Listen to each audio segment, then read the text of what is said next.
Hey, you nerds, welcome to another week of the Nerditorium. I am Jishnu, this is Dinkar. Tell them things. What's up? So, if you know us, you know that we have a podcast, we have a website, and we do this show, the Nerditorium. So it's a lot like we have our own little universe, which is just as well, because literally everyone in this universe is trying to create their own universe. Does that work? Nice segue. I know! Damn, I was like, what? So, we've got, at this point, thanks to a trend that basically... So, I wouldn't call it a new trend, because trilogies have always existed, spin-offs have existed. I mean, like, if you think back, since the time of Alien versus Predator, there's like crossovers, this kind of thing happens, but the idea of calling it a shared universe, and that's fairly new. That's come back into vogue because of the MCU, and now the most obvious follow-up, of course, is the DCEU, and they're just trying to replicate what Marvel is doing. Fox started they had a trilogy, but now it's become a universe, purely because of them throwing in whatever they can. And we've got so many more. Jishnu, give us... I had to write these down because there are too many to remember. And this is not all of them by any means, but this is some of the most exciting, random, and just WTF, why do these exist? Universes that are either already in existence or are soon to become into existence. So there's obviously MCU, DCEU, like you mentioned. There's the X-Men universe, right? There's a Legoverse, which has the two original Lego movies. You have the Batman movie, the Ninjago movie. Ninjago. I could never say it. Ninjago. And now we have the legendary Monsterverse, which has Godzilla, Kong, Mothra, Rodan, Ghidorah. So basically, it's the 2015 Godzilla, the one with Bryan Cranston. 15? And 13. 16? No, just now, a couple of years back. That Godzilla... Wasn't that like 13? It feels pretty recent. Anyway, that Godzilla, this Kong, and now there's going to be a Godzilla versus Kong in 2020, if I'm not mistaken. Something like that. And so it's basically like Kong, Godzilla, and friends. Pretty much. And they all fight each other. Monsters doing monster things. Which is something that has happened like ages. I mean, Toho Studios basically invented that format, which is why, again, like, cinematic universes aren't new. They're not new, but there's just a lot more money being pumped into them now. I guess so. Godzilla and Friends has been an ongoing series and for enemies. Decades now. And there are more Godzilla movies and Godzilla Universe movies than anybody can count, I think. This is true. But those are, I think, I can't say that they're niche, but they're definitely not as talked about in the public eye and pop culture. Like they're very much for hardcore Godzilla fans. Only they know about them, and they've seen all of them, or as many as they could. Yeah, but now I think that's all going to change because they're pumping millions and millions into making them look and badass. We got white people in them, so yay. Give us more. What else would like? The list gets more ridiculous as we go on. So you have the legendary Monsterverse. You also have the Universal Horrorverse, which has Frankenstein's monster, Dr. Jekyll and Mr. Hyde, The Mummy, and Van Helsing. Correct. It kicks off now with the Tom Cruise version of The Mummy. Oh, is that that's the... So, Phase 1. If you've seen the trailer for The Mummy, yes, Phase 1. Yeah. You met Russell Crowe. Right. You realize he plays... he plays Dr. Jekyll. He plays... Really? Which, I mean, essentially he plays both, yes. Oh, shit. Was that revealed in the trailer? I don't think he mentioned I don't know. I was blinded by like the Mission Impossible element of that entire trailer. I was like, oh, I can't wait to see... The Mummy Impossible trailer. It was basically that trailer to me felt like Brendan Fraser had been incepted with Tom Cruise's body and somehow ended up on a plane and was like, oh crap, I guess I'm going to be hanging out of this plane eventually at some point, so I should hold on for dear life. Because like it felt like Mission Impossible, but like with Egypt. It's Mummy Impossible. I mean, it was already in Dubai, so he was like, they basically thought, what if we took The Mummy, a fun, goofy action movie, and took fun and goofy out of it? And they end up with Tom Cruise. Okay. Who's great. No question. Anyway, so that's how the Universal Monsterverse starts. So, I'm really excited for this particular universe out of sheer irony. But there is one property within this universe that I am really excited because I haven't met a single other person other than myself and my brother who have seen this particular TV show. It's the Hasbro universe. Is going to be coming out, I think, of the new Transformers movie, The Last Night. So the Hasbro universe is going to have Transformers, G.I. Joe, Micronauts, Visionaries, ROM Space Knight, and I believe ROM Space Knight is directly tying into that particular movie, hence Last Night. I think there's something going on there. Okay. And Mask. Now this, Not the Jim Carrey not the mask. Jim Carrey green face Loki guy. Yeah. This is I think it stands for Mobile Armored Strike Command, something like that. It's an abbreviation. It's Command. MASK. Yeah, I don't know. It's amazing. basically literally Transformers, but the machines aren't sentient. It's a bunch of dudes that sit in a big circle, and they have these helmets that come down out of nowhere. The guy presses a button, and these helmets pop down, and they wear the helmets, and then the helmets then activate their vehicles to do cool stuff.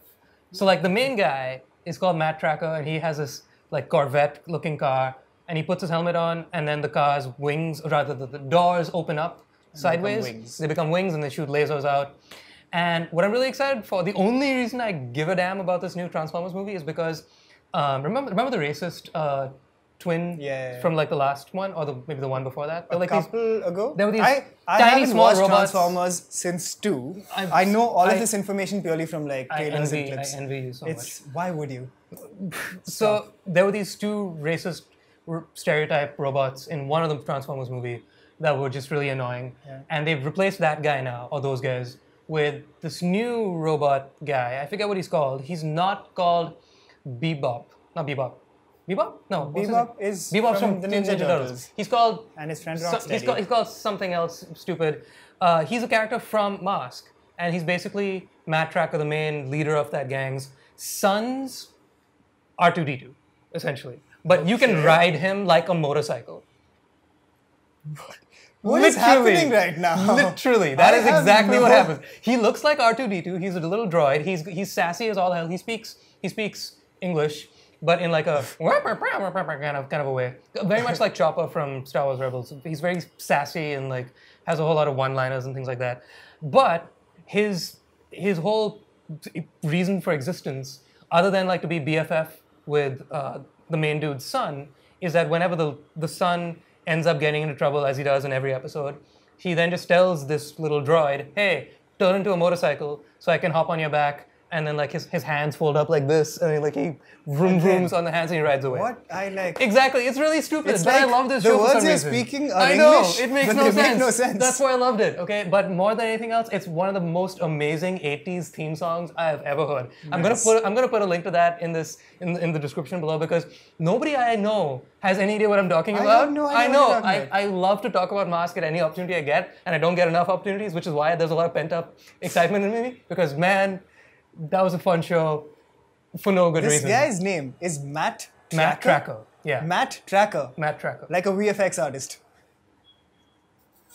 Amazing. Yes, like a VFX artist. Okay, so what other universes do we have? That's all for now. The list is extensive. I saw Mask, and I'll be honest, like I stopped there because I just wanted to talk about Mask. Right. And I didn't take any more effort into researching this because I just want to talk about Mask. Please, somebody tell me you know what I'm talking about. That one other person. It feels like they're making this Hasbro universe just for you, because for everyone else, we were like, just can it with the Transformers in the first place. Don't add a bunch of stuff to it. But are you a big fan of the universe in general? Because Hasbro? Not Hasbro, like just the idea Mattel? of universes. I'm sure there's a Mattel universe. There's a Pixar universe if you want to get technical about it. Sure. So we obviously love like the Star Wars universe. We really, really keep holding out hope for the DC universe. We like the Marvel Cinematic Universe. That's obviously like still our favorite. Yeah. But do you think it's a good idea for movies to jump in on this trend? Can it work? Because it's not been completely... There's no universe so far that we feel like is a disaster and they should just can it. Like the DCEU maybe, but you think they should No. stop it? They shouldn't, because we're still holding out hope for it. Right, yeah. And so even with something like Kong and Godzilla, Yeah. it feels like universe overload, but also we want to see Godzilla fight Kong. True. So we want a compelling reason to give a damn, other than that would be cool to watch in like a good popcorn movie. Yeah. You know what I mean? Which is what all of these are. Like the whole, I mean, that's what Transformers is built on at this point. Like, that's really all you're in it for. Like, it's really poorly made. Yeah. Nobody can defend it well. I'm sure there's some people that genuinely like it, but there's only so far you can go to convince me that it's actually worth my time. Other than it's kind of cool to watch giant robots be giant robots. Yeah. So and I mean, now you've got it's filling. I think talking motorcycle dudes. I wasn't paying attention when you're talking about Mask. something. That's the story of my life. Nobody pays attention when I talk about Mask. But I think universe movies aren't going to go anywhere because it's just fun to see, have recall value and like a little bit of nostalgia thrown is always great. And the idea of building off existing properties, which is honestly, I think more than anything else, since you mentioned Matt Tracker, the VFX artist, people like us who used to play with these toys and maybe even like 10 or 15 years older than us as well, who used to play with these toys are now capable of bringing these toys to life. Like I said, like like the stories that I built in my head when I was playing with my G.I. Joes and my Star Wars figures, like those were great stories. Having them meet is really cool. So we're literally just living out childhood fantasy, and you can't really dock it. That's literally what's happening here. So I mean, like you have to. I think I respect it a little bit because of that. It's like, hey, just like I would love to see a Wacky Racers universe or a Hanna-Barbera universe. Yeah. Like that would be amazing. I'm not saying I want to see live action. The Wacky Racers is basically the Avengers of the Hanna-Barbera universe. Pretty much. Yeah, pretty much. That would be like and then fight each other. So maybe it's the Civil War. I don't know. Or it's really Mad Max. Or Mad Max was Wacky Racers. Yes. It is. Yes. It's like literally Mad Max. But not enough like mustache twirling. Anyway, so if you guys are fans of universes in general, franchises in general, if you know anything about the Hasbro or the Universal Horrorverse or the Legendary Monsterverse that we haven't touched upon, please let us know in the comments below. For the love of God, somebody tell me that you've seen Mask and that this is not a lie that I've been living. Yeah. Do you have anything else to add? Well, yeah, just tell us if you like universes or you're sick of them at this point. You can talk to us at contactgeekfruit@gmail.com, talk to us in the comments below, or check out our website, geekfruit.in, where there's lots of like handy little buttons you can click on. Cool. Thanks for tuning in. See ya, you nerds.